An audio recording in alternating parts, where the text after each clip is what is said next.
Hi, everybody. So welcome to our very final group critique. Um, and we'll get started here looking at everybody's work in just a minute, but I just wanted to make a few final comments. Um, so you've learned a lot in this class about Photoshop, and keep practicing what you've learned. You know, you may not pick up Photoshop for maybe a few months or longer, but when you do, you know, do practice some of the things that we have worked on because that's the way to keep your skills fresh. And the skills you've learned here, you know, you may not ever do another montage like this. Some people never do in their design career, you know, a montage by, you know, using layer masks and sort of building things into a new scene. Sometimes you will, sometimes you won't. But there's a lot of other things in this class that I think everybody in working in Photoshop will use, like adjustment layers, you know, or correcting certain things in the image, using the crop tool, knowing what pixels are and you know what they mean in relation to your photograph. Those are just like, and you know more that we've covered, but those are some really, I think, important skills. And keep in mind that what Photoshop is really is a photograph editing program. Um, so if you have learned to like or you know appreciate Photoshop more in this class, that's terrific. But don't forget that you know other programs like Illustrator are also really have their place. You know, they tend to do non-photographic things, more text-based, more vector, drawing, illustration, that kind of thing. And so they're really all about, and you can combine them. You can like combine things from Photoshop and Illustrator and vice versa. But keep in mind that each of those programs do different things, and what we've learned here in this class are really specific things related to you know getting the most out of Photoshop. But there is a lot more that you can learn in Photoshop, as you probably guessed. We've covered some really, I think, important things like the idea of non-destructive editing and how to do that. And that will make you look like you're somebody who knows Photoshop. There are still people like kind of who spend a lot of time in Photoshop who are doing, you know, things like destructive editing, you know, not using adjustment layers, that kind of thing. And you know how to not to do that and why, which is really important. But if you want to kind of extend your skills more, you know, there's so much on the first of all just on the internet and in YouTube, but you also as a student have access to lynda.com, you know, which I'm sure you know about. Let's see, let's just go there. So if you go into the help area here, right here, AI help, and you scroll down, the Thinking Storm is live tutoring, and you go down, down, down, you will get to lynda.com, and you have a free subscription when you're a student. Let's just go in here. And if you haven't had a chance to look around here, you know, if you ever have a day that you have some spare time, it's really, I think, really great to just kind of look around here.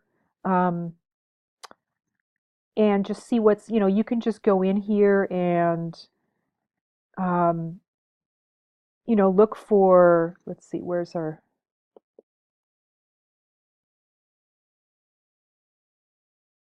hold on a second here. For some reason, I'm not getting to, let me just see if I can get to the home page here.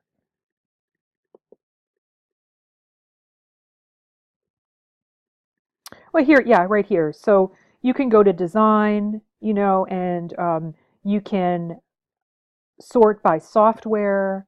Um, and there's actually so many other things beyond design at this point, which you probably may not need to use, but you can like look at all their Photoshop classes. They've got so many.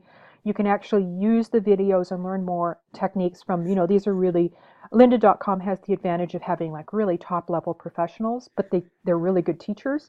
So you can learn more about, you know, Photoshop. Maybe you want to learn more about photo editing, you know, just straight photo editing. I know that there's, you know, typically a lot of people who are into photography in our classes, and there's, you know, you can just click this one right here and just view all of the different, this one right here.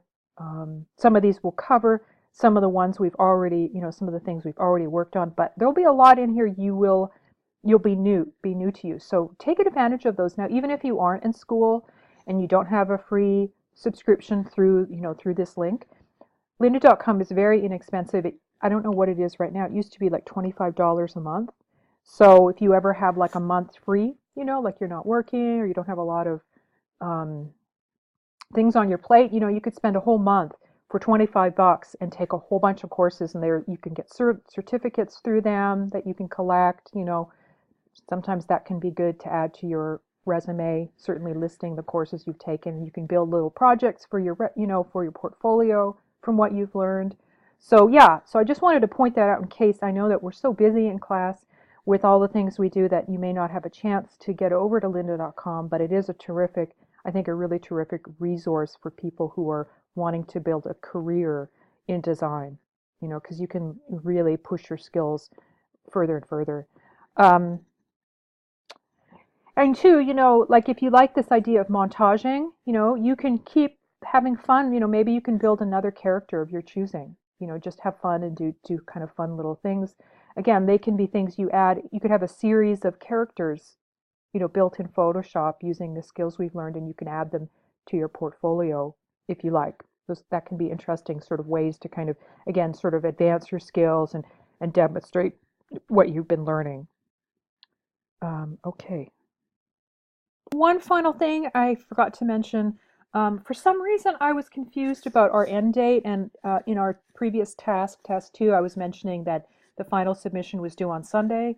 It's actually officially Saturday, but if you, what I'll do is I'll let you guys work until Sunday if you like, on your final submission.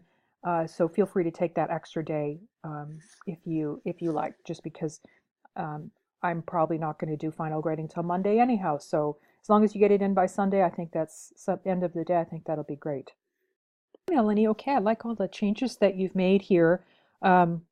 Just adding this little element, cleaning up some of the text, and sort of adjusting the placement of things. I think that looks really good. I think your background colors look really good.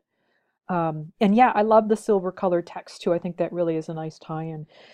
So at this point, I think you just have maybe just a few tiny things maybe that you could work on. The first is with the background.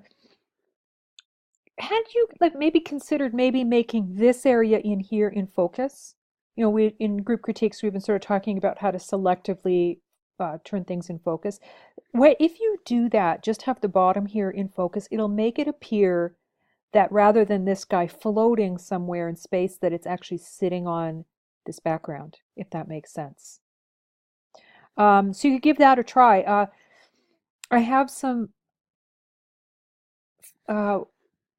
tutorials on how to do that in milestone 4 task 2 in the discussion area post here. I also have it in the learning path, tips and examples, but it's in the discussion area right there if you look for my first post. Just how to selectively blur things, but I also have that covered in some of the group critiques that we've covered, so either way. You may also move your little guy, like that wheel, like your character up just a tiny bit so it's not touching the edge, or you could sort of pull it lower. In general, this is just, kind of one of those design things that it's good to either, when you crop, like when you put something in place it on the page, that you either have a little bit of a space around the margin, like at the edge of the page, or you move it over, you deliberately kind of crop it out. So I could see doing either of those, but you have a little bit of space up here, so I could see you kind of moving it up, placing it, maybe even having this equal amount of space up there or close to that, so it doesn't feel like it's crowding the bottom. And then the only other thing that I think you could work on is the text. I love the silver. I love the kind of chunky quality of this text, but I can't read it at all right now. And I know you can read it because you know what the text says. So we kind of fill in the blanks, right? Because we do that because we're working on stuff. So that's why it always is good to have somebody look at it. So I would play with different fonts here. I know that you've picked something that's quite creative, but in a way you've got this kind of graffiti text back here, which is already doing that for you. So maybe a different style of text, like even just something very simple, kind of more neutral could work. That's oftentimes our neutral fonts are easy to read, but I like the idea of having something with a good solid footprint and using the silver. I like, all of the kind of some of the effects that you've added here. So I would just experiment a little bit more with something that's a little easier to read. Okay, that's it. I think you're almost there. Hey, Jennifer, all right. I also think you're almost there too. Yeah, I don't know. This tomato, it was one of those kind of images that I just think was really hard to select. you know. If you had time now and you felt really confident with the layer masks, if I were working on this, we've tried and worked together to try to smooth this out, which I think we've done a pretty good job at working, working on that as best as we could. But maybe what you might want to do is grab another tomato. There's lots of tomatoes out there, that might be, again, you want to have this little bit sticking out. I think that's very important. But maybe you could find another tomato, and what you would be looking for maybe is one that maybe doesn't have so much of a shadow underneath it, or some more like that's why this was really hard to select, is because the bottom of the tomato looks very similar in color to the shadow, and it didn't select very, that's why it doesn't select very well. So you could give that a try. And you remember, now that you know adjustment layers, you don't need to get a green tomato. You can get a red tomato or a yellow tomato, whatever you want, and you can add an adjustment layer there to make it green.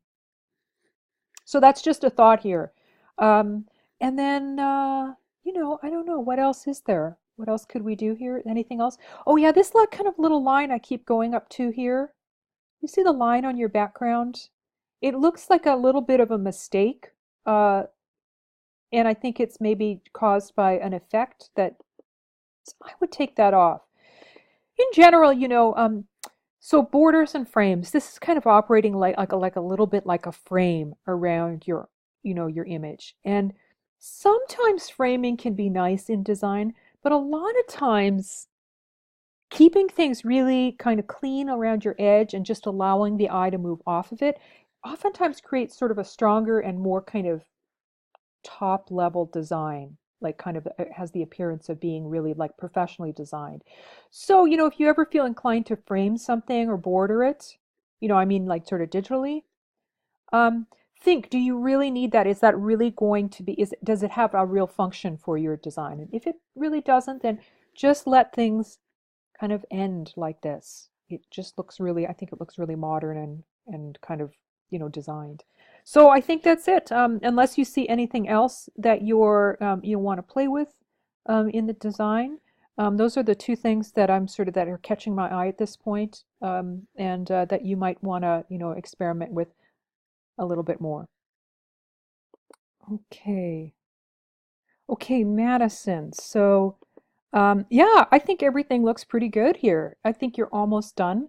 I love the foot that you added. That's very cute. And it makes the feet different too. So you kind of have created two different feet now, but from the same object, which is one of the amazing things of Puppet Warp. And yet they look like they're 2 feet from the same body, which is great. So you could even add a little more movement to your character if you wanted to. There's some very easy ways to add movement to character.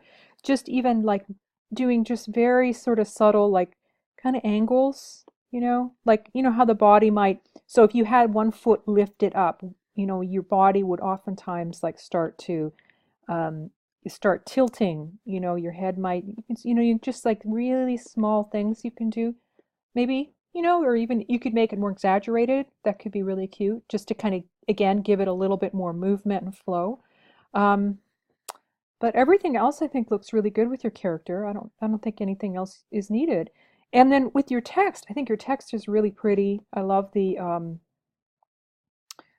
layer mask or pardon me, your clipping mask photo that you used. I think it's just really works with your character. You may have, I don't know if you thought of this. Sometimes, when you get like a photograph like this, where behind it you can see a lot of different changes happening with it. Sometimes that can make the whole thing start to kind of bleed a little bit into the background, which because there's so much detail there. And sometimes you can sort of experiment maybe a little bit with a layer effect. There's a lot of different ones. I'm just going to go to stroke shadow or to a stroke because that might be the easiest. And you could take a color, maybe from your in one of your elements here. That's like kind of a white, maybe with a yellow bit. You can make it a little more yellow, but see if that works. But just something like that can sort of help kind of contain the text and just give it a little more clarity. It makes it easier to read. Now, strokes in general, like if you talk to like graphic design people, oftentimes strokes are um, frowned upon because they can sometimes make the text harder to read in different situations. So strokes aren't necessarily always a good solution, but I do think that they actually can work pretty well when you have a clipping mask. So you might want to think about that.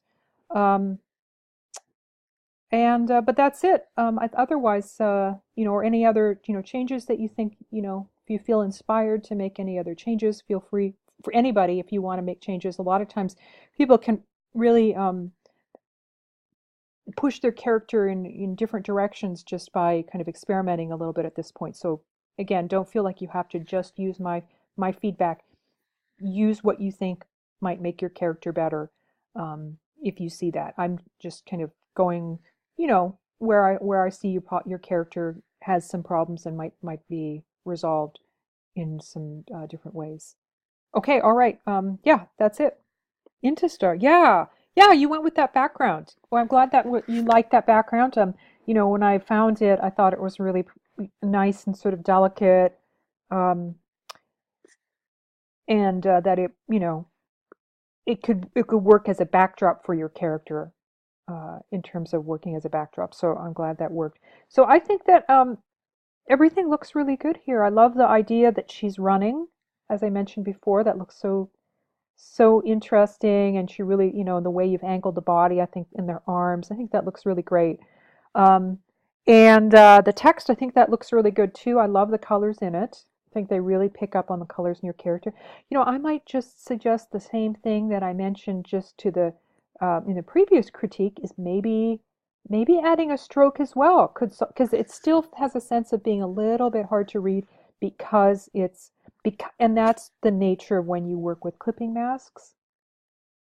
The photograph itself, because it's different, it's got a lot of different things happening in it, sometimes can make the text harder to read. So you could try making it a little bolder. Sometimes that can help a little bit. I don't know if I have this particular.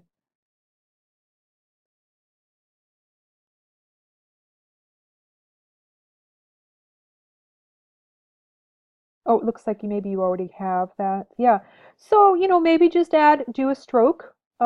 Just give that a try. Again, there's other layer effects that can, like bevel and emboss sometimes works, or some of these glows and things like that. But I'm just going to go to stroke here, and you can see already just, it added it, and it already is easier to read. And with the stroke here, you can actually play with the width, how big you want the stroke around it to be.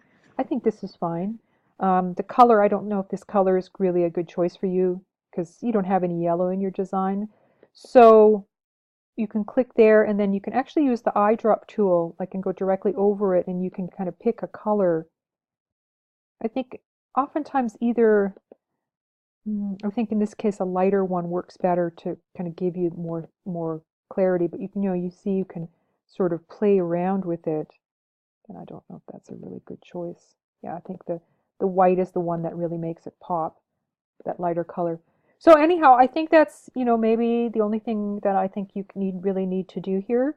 Um, if you wanted to, you could maybe blur the background a tiny, tiny bit. But it already is pretty foggy and blurred, so maybe you don't need to do that. Like, by blur, this part up here, not down here, because this is where you want it to stay in focus. But yeah, I think it looks good. Um, I don't know if I see anything else in here that probably needs. I think that's it. So, all right. And again, if you find another way to make your text legible, if you want to change the font or have a different layer effect, feel free to do that, or a different kind of background in your clipping mask. All of those things can work. If you don't like the idea of the stroke, there's other kinds of things you can do to try to get it to um, be easier to read. Okay, Muriel. Yeah, I love what you did with the background. I kind of, I think what I really like about it is just how it's got this sort of movement that's really interesting. You know, this whole blur that creates a lot of movement, and it makes your character look like he's um, part of that movement, which is really interesting. And also how you've kept sort of these details up here. You know, we still get a really nice sort of sense, atmospheric sense of the background. So it's a good balance. So I think, to me, this looks really, really done. The only thing that I would say, that you could experiment with is just making your character a little more popping out, even a little bit more. The reason why your character is not popping out as much as he could is because everything in your character is fairly dark, and so is your background. So how could you fix that? You could take and add some adjustment layers onto your character to different places, or see how you could, or you could, instead of lightening your character, you could um, saturate your character a little bit more, and that could be really helpful. At like amping the colors up a bit can make something stand out. You could also make your character a tiny bit bigger, like pull your character, fill up the space a little bit more. Maybe in combination of both those things. Um, because you'll notice like the parts that are standing out are areas that are lighter.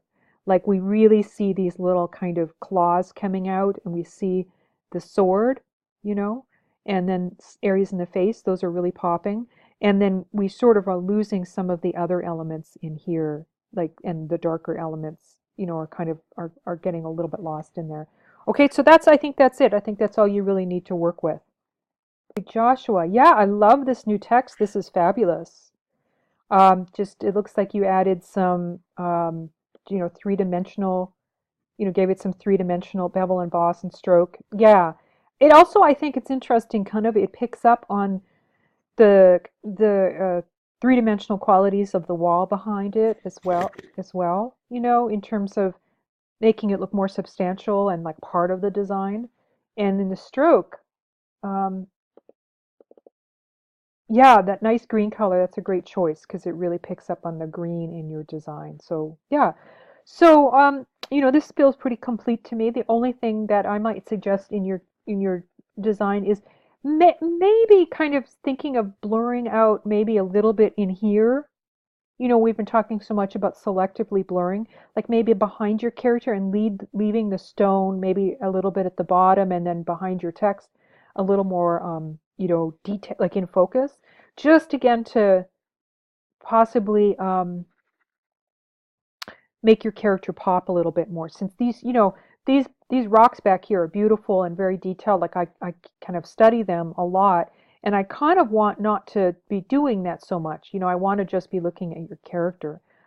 So again, you can selectively leave things in focus and then kind of blur behind things to kind of make them less obvious. So that might be the only thing here. Maybe adding a little more, playing with your character a tiny bit more to move your character around. In make it. You can either do, by movement, I mean like sort of making it look like it's doing something rather than just standing or posing, like straight up. Like, thinking just even small things. Like you can start moving, um, you know, the you can just, maybe one of these could be moved or both, but you know what I mean? Like you can just rotate things and angle them, and that starts to make things look, it's nice when the arms and legs are at different places, so they're not the same. I don't know if that's it, but you know what I mean? You can sort of play with it. Maybe the wings could be like doing, one could be in a different position, the head could be tilted. You can kind of play with that. And again, the puppet warp can allow you to, if you want to make things, like bend things, within their, instead of just angling, you can bend things. Like maybe you can do a slight kind of bulge in the bag to make it look like, she's maybe breathing a little bit, or, just kind of experimenting a little bit. So those are the only areas I really think that you could work on, are just that the movement and then maybe a little bit with that background. And otherwise, I think this is looking really good. Hey, Amanda, yeah, I like this background. I think this is a really nice choice for your character. It adds a lot of sort of uh, environment to it, where we're out now in a field in the country with this very rustic fence, with the sun, a certain kind of quality of the sun. I think that looks really good. So, it's interesting because I think this is almost done. I love the hand waving. I think that's very cute. And I could see adding a little more movement to the character too, maybe just having the feet in different places or tilting the body in different directions just to give it a little bit more. But overall, I think that's looking good. And, it's interesting. I was looking at your character and thinking, what is it that it feels still like it's a little bit imbalanced? And one of the things I noticed is that this pumpkin head is very we always want the character to be front and center, which is good. And so in general, I'm always about taking the character and adding really, more saturated colors, brightening it, really making it stand out, and then kind of darkening the background. That's usually how I find this works best. But in your case, it's like the pumpkin is almost a little too bright, and also maybe the feet just a little bit. They're maybe a tiny bit too bright, where I'm inclined to wonder, like, if we add an adjustment layer and desaturate the pumpkin a little bit, would that make this all kind of, pull together a little bit more, so that, harmonize? And again, we don't want to take attention away from the character, but I wonder if that's something we could try doing. Um, so I'm just going to clip this layer here and then maybe just desaturate it and take a look. I don't want to necessarily go too far, but like, what if I just kind of do a little bit? Would that make the pumpkin head, appear to kind of, maybe I went a little too far there, but somewhere in there. Like, so now maybe doesn't, it seems to appear like it kind of belongs a little bit more in the character, if that makes sense. Like if we compare these two, how maybe it now actually seems like the cinnamon sticks and the kind of more, these are all very sort of more desaturated elements. And so now maybe that kind of makes sense. So the opposite way you could go here is to actually try to saturate all of these other elements, like get them more saturated to blend in. So you could even actually do the other thing. But in a way, yours is all seems to be about being sort of more rustic and faded. Even your text is, has that sort of faded look. So maybe that would be a good direction to go. Again, the feet you might want to go with, and the legs. I'm still a little bit feeling like these green legs are a little bit out of place because there's nothing else that's green in your character. So you could try an adjustment layer here, maybe play around with it and see, what could you match it with? Like maybe this kind of gray in the background, or here the text, or a little bit more of this color in here. So you could kind of experiment with that. Um, or you could make the top of the pumpkin stem here a little greener, like kind of to match that green, this match to this match. That could work too. You could tie it in. Okay, I think you're almost there. It's just, again, just kind of looking, kind of, sometimes it's good to kind of, which I know everybody does, is, you close your design out, for the day or for the afternoon, whatever, and you come back later. It's good to just kind of get fresh eyes and it, stand back from it. And this is the way I do it, is I kind of look, where is my eye looking? Is there any what we call sore thumbs? And that just means something you keep going back to that doesn't feel like it's quite working yet. That's typically where you want to work on it. Sometimes when you've been working on for something for a really like long time, especially over a period of hours, you stop noticing those things.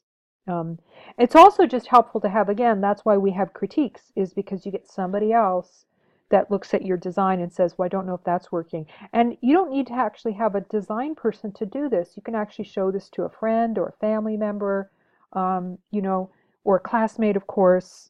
If you want to just even email, a classmate a design and, and say, what do you think? Sometimes people will be able to, they don't need to even have design experience to go, well, I don't know about that particular area. Sometimes they can do that. Um, it's just helping us reflect on what we're doing. Uh, And I've, been in this business for a really long time, and I still have to have that. I have to have people look at my work to get that. So that's actually just a sort of a general comment on working is, whenever you can, it's good to get somebody to just kind of take a quick look at your work and give you some feedback. Sometimes even if they have nothing to say, it helps you to kind of take a step back because somebody else is looking at it. Even if they think it's great, you can find things. All right, everybody. Looking forward to seeing your final submission. Let me know if you have any questions.